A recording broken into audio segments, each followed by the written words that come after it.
Ingat tuan-tuan, orang yang jarang Allah Ta'ala uji dan dia tahu dia buat benda jahat, dia tahu dia zalimi orang tu, dia tahu dia aniaya orang ni, dia tahu dia yang perandakan keluarga dia ni, dia tahu dia yang menggelapkan masa depan si fulan, tapi Allah dak bagi dekat dia pangkat, Allah bagi kemasyukuran, Allah dak bagi lagi, sihat pun Allah dak bagi lagi. Hati-hati, Allah sedang meninggalkan kamu untuk kamu terus melakukan dosa dan kemungkaran dan maksiat dan kejahatan, untuk bertambah kemurkaan Allah kepada orang tu. Nampak tak? Kita nampak tak orang macam ni di keliling kita? Wal'iyadzubillah. Jaga-jaga yang saja-saja pi tendang kucing, jaga-jaga yang saja-saja pi kat anjing kerat. Kesemuanya akan dibangkitkan oleh Allah dan akan berlaku penghakiman yang hakimnya ketika itu bernama Allah Jalla Jalaluh. Waktu tu nak zalim siapa? Tema pada hari mahsyar adalah la zulmal yaum. Hari ini tiada lagi kezaliman. Hidup ni, kata Allah, aku akan berurusan dengan orang itu seperti mana yang dia sangkakan kepada aku. Ingat, tuan-tuan sangka Tuhan apa? Tuhan Maha Kaya, maka Allah kaya dan Allah akan mengayakan kita. Ana inda husni dhanni abdi bi, kata Allah. Aku, kata Allah, akan mengikut seperti mana yang hamba ku sangkakan kepada aku. Dia tak boleh sangka di mulut je, dia mesti yang di sini. Sangkaan kita, husnuzan kita, keyakinan kita kepada Allah mesti daripada sini, daripada hati. Allah akan berurusan dengan kita ikut kesangkaan dan keimanan dari hati kita tu. Sabar dengan ujian yang Allah bagi. Sabarlah. Setiap ujian yang Allah bagi, bila kita teringat nikmat syurga, tengok balik apa yang Allah sedia dalam syurga, orang yang Allah uji sabar. Memang nak bercakap suruh sabar mudah, memang susah untuk menghadap ujian tersebut. Saya pun tak kuat juga. Sama-sama lah kita mengambil kekuatan daripada ayat-ayat Quran tentang syurga kita dengar ni, untuk kita hadap ujian yang Allah bagi, supaya kita tenang dan nanti insya-Allah kita dapat nikmat yang kekal ni. Allah suka satu orang itu berdoa. Allah benci apabila seseorang itu minta dengan makhluk kemudian baru minta dengan Allah.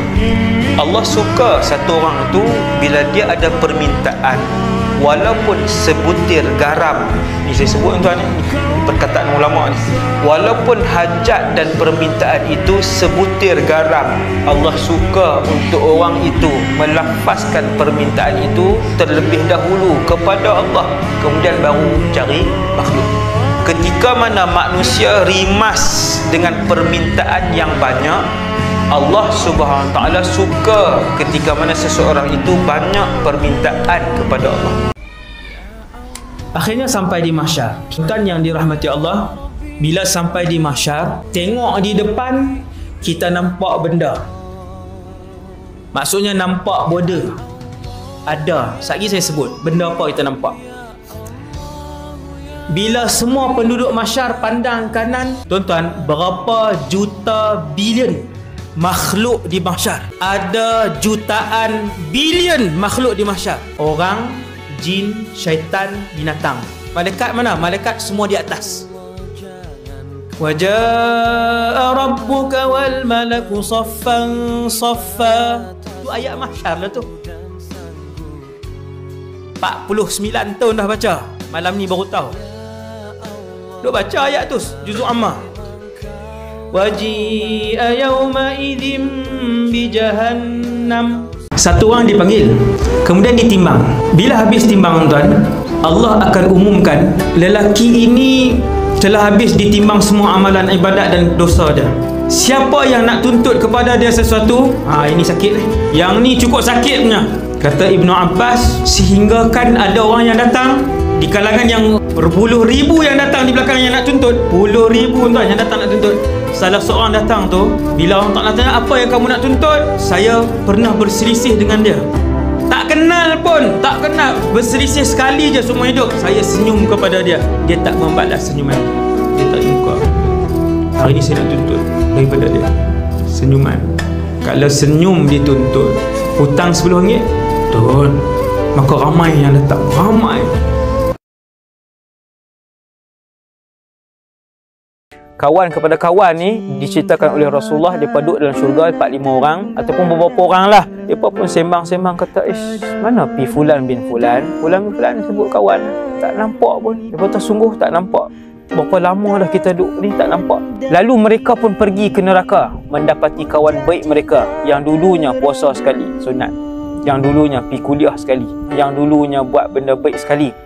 Lalu mereka berkata, wahai Allah, tidak sempurna nikmat berseronok-seronok kami dalam syurga sebab kawan baik kami hak dulu berjuang sama kami, ya Allah. Kami pun tak tahu apa dosa dia buat sampai dia masuk dalam neraka. Wahai Allah, boleh tak masukkan dia ke dalam syurga? Allah pun sebut, akhriju man araftum, keluarkan daripada neraka sesiapa sahaja yang kalian sukai, yang kalian kenal. Subhanallah. Sebelum ditimbang penduduk syurga, sebelum ditimbang penduduk neraka, sebelum ditimbang penduduk mahsyar, Allah panggil Nabi Adam alaihissalam. Dia pun berdiri di mahsyar. Semua penduduk mahsyar tengok Nabi Adam 60 hasta tinggi dia. Allah Ta'ala panggil Nabi Adam bukan untuk ditimbang. Allah Ta'ala panggil Nabi Adam, ya Adam, akhrij ba'than nar. Wahai Adam, keluarkan, asingkan penduduk neraka. Ni hadis sahih.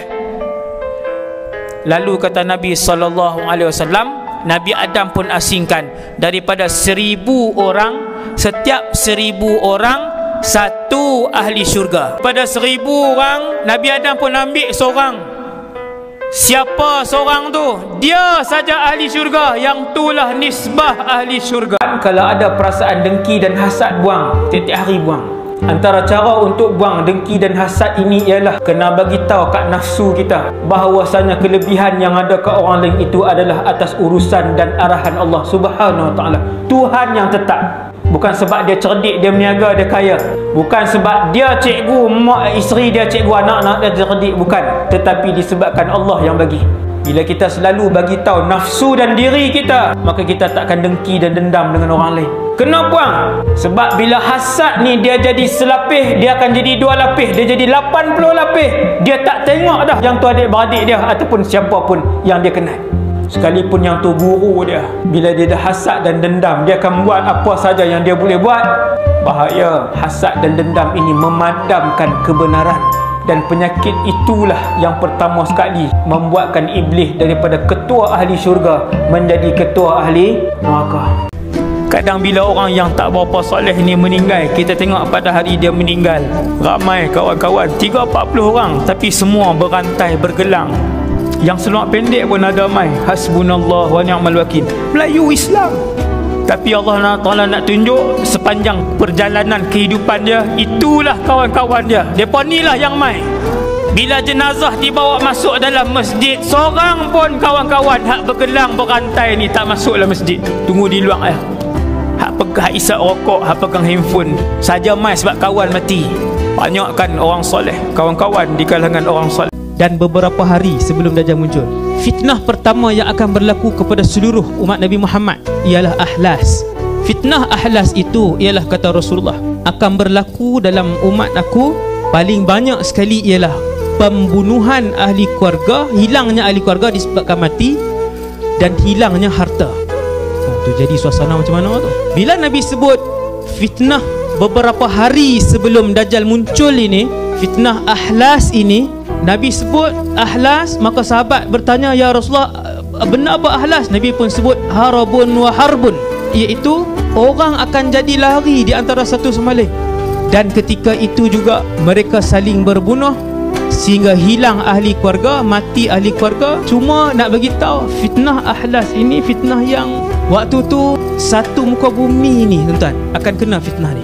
Islam ke tak Islam ke, itu beberapa hari sebelum Dajjal muncul. Tuan-tuan yang dirahmati Allah, bila kita ada masalah, ujian dalam hidup kita yang kita berasa tak ada jalan keluar, susah, maka mengadulah dengan Allah Subhanahu Wa Taala. Saya bukan ajak maksudnya bila dah susah baru mengadu dengan Allah, bukan.